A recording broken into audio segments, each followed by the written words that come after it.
Hello again. Today we're going to consider aerodynamics. We're going to look at birds' flight, how they fly, and how the different types of flight alters and evolves different shapes of wings for birds and for their environment. Well, think of it now in its simplest sense. For a bird or for anything else to fly, it's got to produce a force on itself equal to its own weight. If it's to go up, it's got to be greater. If it goes down, it could be less. It's got to be controlled, though, all the way. Now, there are two basic ways by which a bird can sustain itself in the air. One is by simple gliding, by using the airflow to produce a downdraft. In that way, it sails along, getting the lift, all the lift it wants. The second method is perhaps the more obvious one of flapping its wings. If it flaps its wings, it's driving the air down and producing a lift in that way. But most birds do a little bit of each. A little bit of flapping, a little bit of gliding. It's the compromise. It's how it's all achieved. I went out a little while ago and had a look at a hilltop in Cromer at a hang glider. It's using all the bird principles of straightforward gliding. It's a big floppy old kite, very thin, very light, very strong skin, but the whole secret of it is the rigidity of the frame that's holding the wing in place. But the magic of the whole thing is that when the airflow strikes it, it forms an aerofoil. And an aerofoil is that gorgeous curved shape, that parabola, that induces lift. And it induces it simply by a faster airflow over the top surface than over the undersurface. The result is a lift. There's very little wind. It must have been very difficult to maneuver. But there is the simple essence of flight being demonstrated, just like a pterodactyl must have done it, with very much the same sort of landing, I suspect. But let's have a look at the way it all began.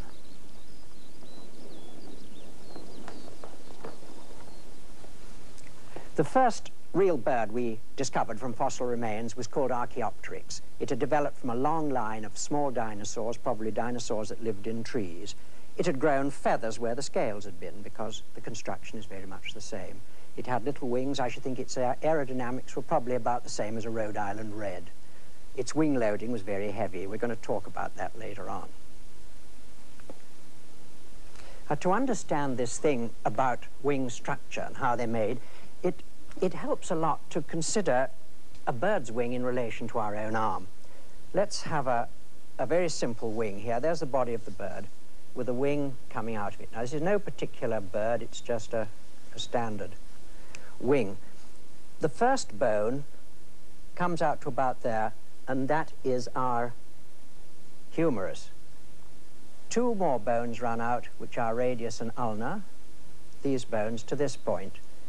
Then would come our hand, the thumb, which produces its own little wing in a bird here called a bastard wing, or the alula, and the fingers, the phalanges, come out here, and they give rise to the main flight feathers on the wing. And that's really more or less what it's all about. The loading of the wing is the area of that compared with the weight it has to carry into the air. A vulture must be one of the most perfect examples of a lightly laden wing. Remember, the weight of the body that has to be sustained in the air in relationship to the area of the wing that's supporting it.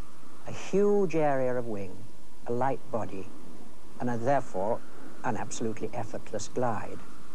There's another point to consider here, aspect ratio, the relationship between the span, the total width of the wings, and the chord, the depth of the wing. The two are related, but a high aspect ratio bird is the most perfect and efficient soaring machine there is. A vulture is perhaps not as extreme as an albatross, but it's getting somewhere near there. It's a fantastic glider. This is a Ruppel's griffon vulture in the Rift Valley of Kenya, and you can really see some of the controls that are going on here. The use of the tail, spread tail. Not a wing beat because there's an upcurrent rising. Vultures get up late. They like to get up and soar on a rising current of air, so there's no effort at all. They can even hang their feet for a little bit of added lift, rather as an aeroplane uses flaps. But don't confuse him with this sort of flying. This is a fulmar on a vertical airstream going straight up a cliff. This is just like a ball on a fountain at a rifle range. If you threw a ball out over the cliff, it would fly. It would go straight up into the air. It would have no control. The Fulmar is, in a sense, flying, but the wind is just blowing it straight up. Almost anything would be blown up in this kind of a wind. Look how he's spilling it all over his tail. But very great control all the time. Paddles, tail, and wings.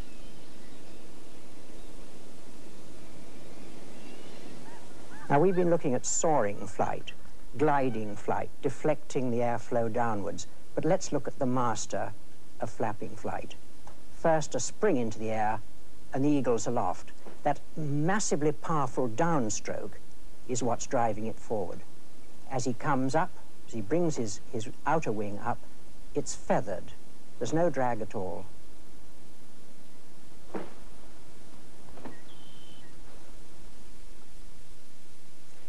See, there go the downstrokes, doing the actual driving. And then, as the wing is lifted, they follow and do another one, like that. But it's not quite as simple as that. That's sure where all the big force is coming from. But look at our wing again. If you cut a line through there, and then look at it this way, you get the aerofoil section. The magic aerofoil section. The airflow is going fast over the top and slower over the bottom. And the result is a lower pressure here than here, a resultant force lifting it up. And you get this magic lift. Now, here's a splendid little everyday bird to study, a blue-tit. Beautiful garden bird. Short wings. We'll watch him do that again. Come back on the perch. Very, very short, like a fan. Very low wing loading, light body weight, and therefore enormously maneuverable. In that very slow motion, you can see the whole thing. Closing the wing right up to the body, losing a little height, going quite fast. Everything they do is fast. Their movements are so nimble and quick. But watch him come up to the nesting perch and land. Braking hard, just like a parachute, legs out as shock absorbers. Little peek inside, bill full of food for the young. Now, these are called nidicolous birds, not ridiculous, nidicolous. It means that they are born very feeble, usually naked and blind, and they can't come out of their eggs, and they have to be fed all the time by their parents. But they grow fast, and you can see here the feather development beginning to happen. These flight feathers on the wings are beginning to grow quite fast. They've got further to grow, and so they go quicker than the others. Feathers are growing fast on the back now. The down's keeping them warm underneath. They'll soon be ready. It's quite easy to see on those little birds the waxy shafts that protect the growing feather in the very early stages. Little shafts full of blood which nourish the feather, keep it going, and ultimately, and quite quickly, it'll grow into a proper feather like this, but needless to say, nothing like as big, because this fell out of a bald eagle, and I picked it up in Alaska. But look at this, because this is the structure of the thing. The quill, very strong and very stiff, but very light, with a vein either side, and the vein on the leading edge of the feather is much narrower than the vein on the trailing edge. Now, the next thing you notice about it is that if you pull it apart, it'll come fairly easily and leave a gap. But you can close it up again equally easily. Even on an old feather that's been molted, on a living feather, it works even better than that. Now, let's just have a look how that works in detail. See, what we've got here is a microscope picture. Look at it carefully. It's difficult to understand, but if I sketch the thing, I think it'll make it clearer. Let's consider that we've got the shaft down the middle of the feather here, big, thick, strong shaft, and one of these barbs coming off, greatly enlarged, and another one down here, and another one down here. Now, these ones have got little hooks, and these ones have got little ridges. They're very strong, and they're very springy, and when they're pushed together, they engage and they hold, very, very much like a zip fastener, but a great deal more reliable than any zip fastener I've ever met. And that's the secret of it, a feather that'll repair itself, keep airtight, and it's got to be kept in perfect repair, otherwise it's useless to the bird. This is hardly flying, and these are certainly not nidicolous birds. These are the other kind, the birds which are hatched, all ready to go. These are ducks, they're golden-eye, and they're encouraged to nest in these nesting boxes in Iceland because they do occasionally harvest the eggs. But see what happens when these nidifugous ducks get off to life. First of all, the mother jumps down, and there she stands, and she calls the others. But it's crazy to call this flying. This is gravity.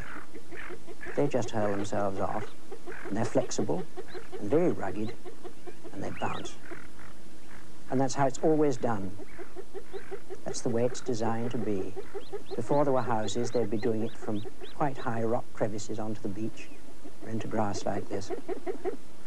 And then the golden-eye will gather them up and lead them down towards the water.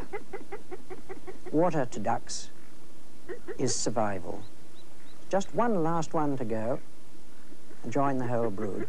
But the interesting thing about ducks and water is that there'll come a time when the parent duck herself is molted out and she can't fly either. And they'll all be together on the water, safe and able to feed. Now, a penguin flies underwater. It absolutely does nothing else but fly underwater. And there is its wing, its little flipper. Now, the thing about it is that the flipper is exactly the same area for water as a bird's wing is that flies in the air. It's smaller because the water's denser. It flies underwater, and it flies like a bullet. There's nothing faster than a penguin underwater, flying. You see, an albatross wing is not very different in shape from a penguin, just enormously larger for use in air. And its takeoff graceful because of the uprising current and straight out over the sea in the Falkland Islands. Takeoff and landing is quite a thing to consider with birds. These flamingos, greaters and lessers, together on Lake Nakuru in the Kenya Rift Valley, they show it admirably because they're starting, in a sense, a couple of feet above the ground because of their long legs. Rather like that albatross, they've got a little height to lose first, but the long legs, running across the ground through the shallow water, give them flying speed. Their wings are not all that big, and they're quite heavy birds, so the wing loading is high, and the run helps them get airborne. It's quite an exercise in mass flying, too, because there's a lot to keep clear of in a flock that size. One of the most spectacular sights there is in birds.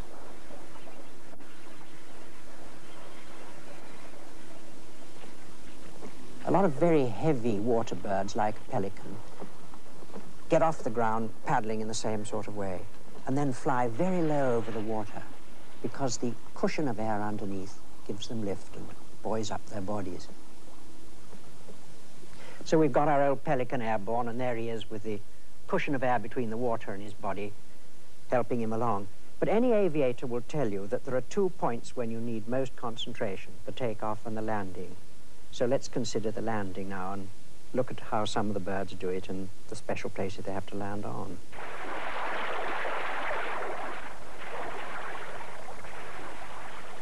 Beautifully done, beautifully done. But then, water's not the most difficult thing to land on. You see how they spread paddles are taking the shock, and they're landing like flying boats. Water skis, sliding along till they come to rest, and then folding their wings gently. The wings have scarcely stalled at all in that sort of landing. See this one again. Losing speed, rather gentle, then a glide, losing a little bit more, the air cushion beginning to operate. Another few strokes to line up, the paddles coming forward, all collected together, then right forward to skid to a halt. And just at the last moment you see a stall and the break-up of airflow and a few little feathers standing up on its back. But when it comes to real hovering, there's only one, the hummingbird.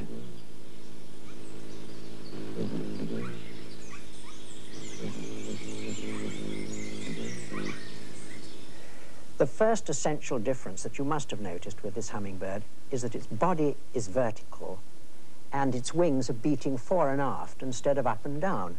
Now, I'm going to try and draw this, but it's not easy. It's not easy to explain. If there's the body of the hummingbird in its vertical position and the tail down like that, let's consider, first of all, the extreme of the forward stroke. The wing is in that sort of position. Now, these bones in here are very short, the upper arm bones, and they're incredibly flexible, so that there's a great deal of movement this way. Now, it's made a beat forward, and it's got a good deal of lift from that. But as it goes back, the wing forms this shape. This surface has now gone underneath, and although it looks much the same in profile, it's capsized, but it's getting a lift all the way on both strokes, like a helicopter blade. The action here is not easy to explain in a two-dimensional drawing, but I think a high-speed camera is going to help us a great deal more. I said a helicopter. Well, it's the principle of the helicopter, the perfect hovering, but the analogy is really more accurately a stern oar over a dinghy. If you've ever seen someone standing in the stern and sculling, that's what's happening, this back and forth movement, giving thrust both ways. But remember that hummingbirds beat their wings at up to 80 strokes to a second. You see on those back strokes how the wing has capsized and the upper surface has become the bottom surface. Although the forward stroke is giving more drive, the backward stroke is giving quite a lot too. And the tail is being used as an aerodynamic trim, and it's also being used as a mass balance, just a simple lever, so that it can get really accurately into every flower. That's perfect precision hovering, and there's no bird quite like it. Well, we started out with that vulture that hardly moved its wings at all and just soared along leisurely.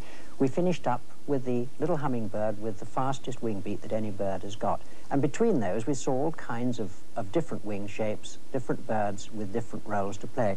Well, I've been sketching one here, which we haven't seen, and you've probably never seen one at all. But I wonder if by now you could tell by looking at this wing shape what sort of a bird it is, or at least how it behaves. It's a white-tailed hawk, and it's riding on the wind over Patagonia. It's a compromised bird, like so many birds of prey. They live by their flight, by their hunting, and so they've developed a compromised wing shape. Good for soaring, but short enough to be maneuverable, lightly laden, enabling it to perform every maneuver that's required to earn its keep. Perfect control, slowly descending onto a bush to take up a mouse. 2 gentle strokes, lifted into the air. The mouse gripped in one foot. It leisurely passes it forward and eats it on the wing, just as you and I might sit on a fence and eat a sandwich.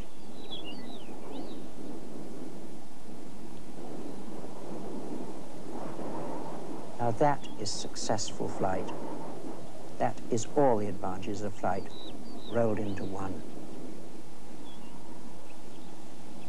Now, you don't have to go to Patagonia to study your bird aerodynamics. What you want to do is to go right outside now and look at the first birds you see. Pigeons, maybe, sparrows, gulls. There's always birds in sight, even in the biggest cities, and compare their wings. And that's how you learn all about birds. Goodbye now.